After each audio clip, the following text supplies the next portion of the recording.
Heartless or Stupid, a satire novella. Won the press conference. The podium wobbled like a cheap alibi. Mayor Lila Hart tapped the mic. Cameras clicked. Reporters smelled ratings. "We will lead with compassion," she said. "No arrests for survival acts. Public camping is a human right. Needle access will expand." Aid whispers rippled behind her. A cardboard sign flapped on the breeze. "Love wins. No words on policy. Plenty on feelings." Chief Jonah Pike stood 10 feet back. He watched the crowd. His jaw looked like a doorstop. The city seal behind him read Gideon. The founders had picked a warrior's name. Nobody had asked the warrior. A reporter raised a hand. "Chief, will officers still clear open-air drug sites?" Pike said. "We will follow the law, if there is one." The mayor smiled without teeth. "We are reimagining public space." Another reporter spoke up. "So tents on Main Street are allowed?" "They are an expression of need," the mayor said. Pike stared at the floor. You could almost hear the 10 Commandments sigh. Two brothers. One corner. Drew sat on a crate outside Billy's Deli. He held a roll of duct tape like a talisman. "Another break-in?" said Manny, the owner. "Third this month," Drew said. He looked past Manny to the register. "Insurance raised your premium?" 30%, Manny said. "Love wins." They both watched a man shoot up in the alley. The needle glinted like a confession. "Don't call it a needle," said Drew. "Call it a policy."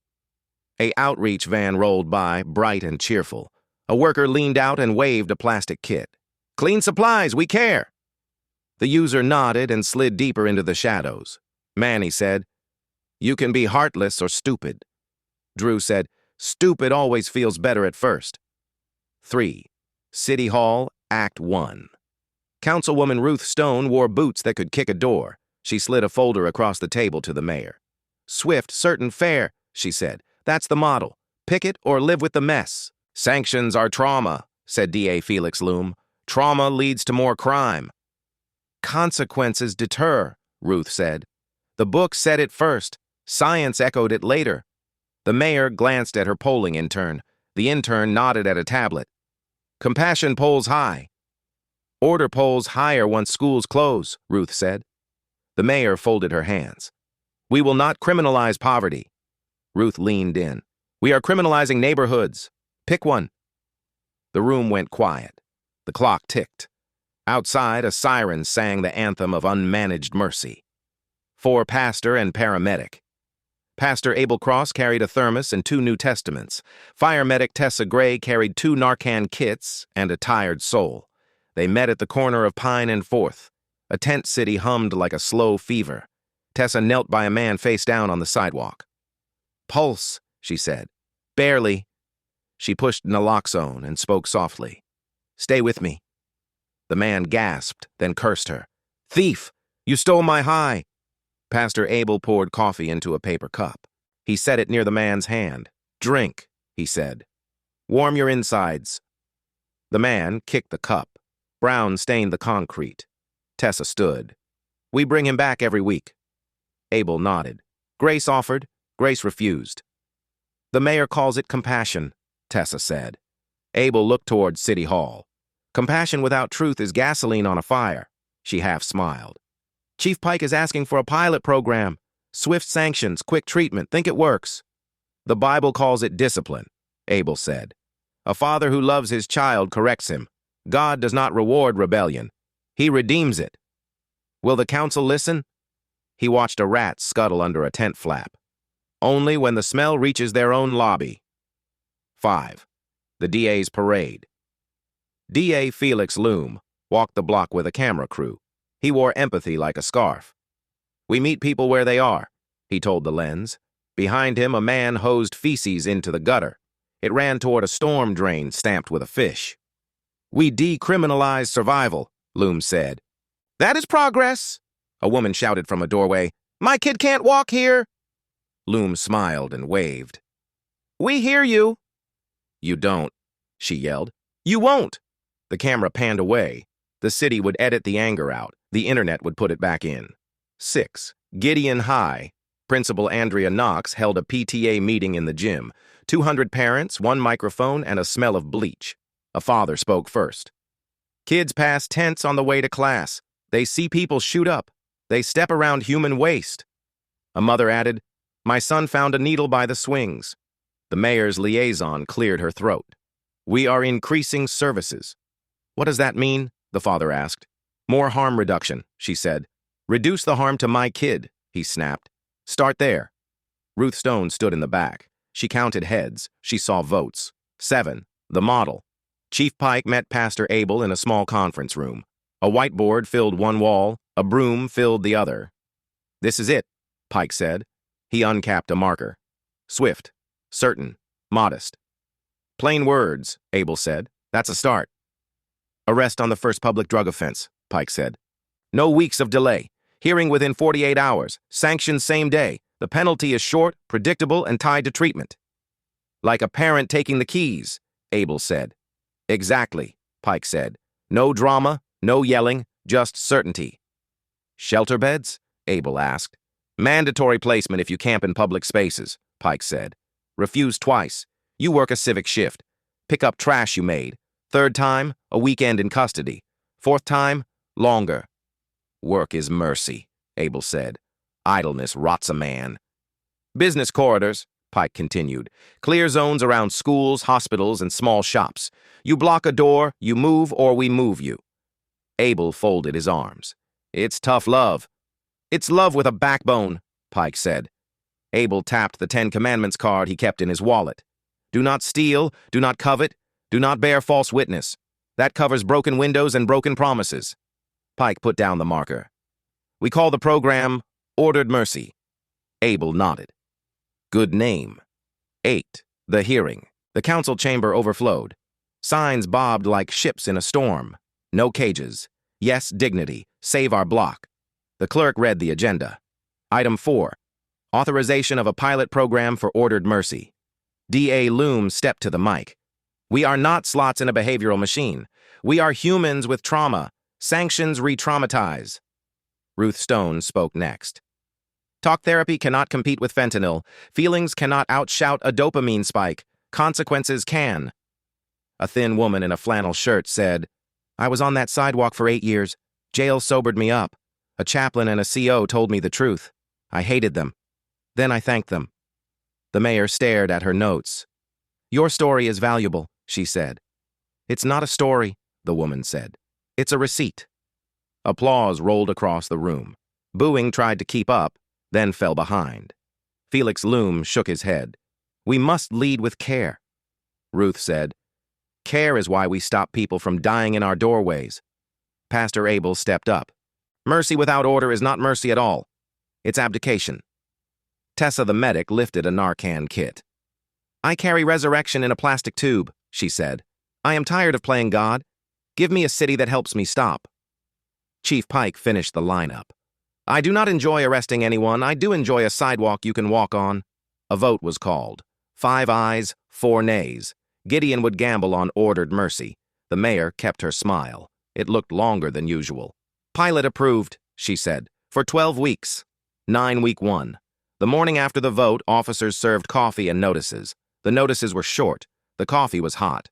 "Public camping ends Friday," Officer Lynn said. "Beds wait at Shelter East. The bus leaves at 10. "What if I say no?" asked a man with a burned wool hat. "You can," Lynn said. "Third refusal leads to a civic shift. You'll clean the block you use." The man blinked. "Work?" "Work," Lynn said. At noon, the alley by Billy's Deli smelled like soap. Drew smiled and taped the back door latch. "Hallelujah," he said. Manny laughed. "We might live." 10 week 2. A man lit a pipe by the courthouse steps. He saw the sign. He shrugged at the sign. Officer Lynn stepped up. "Public drug. Use is illegal. We can take you in or you can walk into a clinic." "Clinic," he said. "You're sure?" Lynn asked. He nodded, staring past her at his possible afternoon. "Good choice," Lynn said. "Come with me." He walked. The pipe stayed on the ground. It looked lonely and dumb. 11 week 3. The civic shift program began. Orange vests, trash bags, Loud music from a small speaker. A woman with blue hair scowled at the broom in her hand. "This is punishment. This is dignity," said the crew chief. "You want a wage? Finish the shift. We have partners who will hire you." A man pointed at the city hall lawn. "You mean, like, a job?" "Radical idea," the chief said. They swept. They bagged. They saw the sidewalk again. Some looked proud, some looked bored. None overdosed that hour. 12. The courtroom. Judge Miriam Hale ran a tight bench, swift, certain, modest. "Mr. Vance," she said, "this is your third citation for public drugs. You have two options: 7 days in custody with detox support, or 5 days of supervised work plus a treatment intake and curfew." Mr. Vance scratched his beard. "Work and curfew?" "Good," she said. "Report at 700. He frowned. "In the morning?" "In the morning," she said. "You are not a bat." The gallery laughed. He tried not to. 13. The narrative war. The mayor went on morning television. She called Ordered Mercy a joint experiment in safety. The host asked, "Isn't this a betrayal of your base?" "I was elected to protect the whole city," she said. Felix Loom posted a thread. He wrote about carceral creep. He wrote about state violence. He forgot to mention the school zone that no longer needed a hazmat suit. Ruth Stone posted a picture of kids biking down a clean sidewalk. Caption: Day 18. The internet picked its teams and sharpened its knives. The street cared less each day. 14. The two plans collide. A block party bloomed on Main. Music, food, chalk on the pavement. A cop tossed a football to a kid. A kid tossed it back. On the far end, activists set up a counter-event. Drums, banners, a papier-mâché jail. A speaker yelled through a megaphone. "Compassion means no cops." A mother with a stroller rolled past. She stopped. "Compassion also means my daughter steps in her own footprints," she said, "and not in something else." The drummer slowed. The chant thinned. The stroller rolled on. 15. The spillover. Chaos hates boundaries. It moved to a nearby town to try its luck. The town tried stupid the way a kid tries fire. 2 weeks later, their mayor called Gideon. "What's your intake form look like?" she asked. Chief Pike sent a PDF with 3 lines. Name, date, choice. 16. The setback. A tent fire took 2 lives near the river. Nobody knew which stove tipped first. Everyone knew the oxygen was policy. The mayor stood with Chief Pike and Pastor Abel. Cameras waited like vultures. "We grieve," the mayor said. "We will add shelter beds and speed the work shifts." Felix Loom stepped to the mic. "The program failed those people." Pastor Abel spoke next. "What failed them was a decade of neglect. We are in year 1 of order after 10 of confusion." A reporter asked, "Pastor, where is Mercy now?" "Mercy sits with the grieving," he said. "Then Mercy stands and goes back to work." 17. The airport. Satire writes itself when a plane is full. Row 14, seat B said she needed 2 seats. She held 1 ticket. She pointed at a man in seat C. "I require accommodation," she said. The flight attendant spoke softly. "We can book you 2 seats on the next flight." She stamped her foot. "So I get punished?" Seat C stared at his boarding pass. "I paid for this." The captain walked back. He wore calm like armor. "Our policy is clear," he said. 2 seats require 2 tickets. She filmed him on her phone. "He's fat-shaming me," she shouted. A grandmother in 14A tapped the armrest. "Honey, this is not shame," she said. "This is math." The plane clapped. That never happens in real life. It did today. 18-12 weeks. The pilot window closed. The numbers arrived like weather. ER overdoses down 1/3. Police calls at schools, down by half. Small shop theft down enough to see the floor. The mayor read the report. She saw a path to re-election and to sleep. Felix Loom stared at it.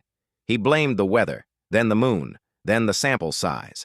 Statistics packed a lunch and waited him out. Ruth Stone brought cookies to the precinct. "Bake them myself," she said. "Sugar is legal, for now." Chief Pike said, "The council votes next week."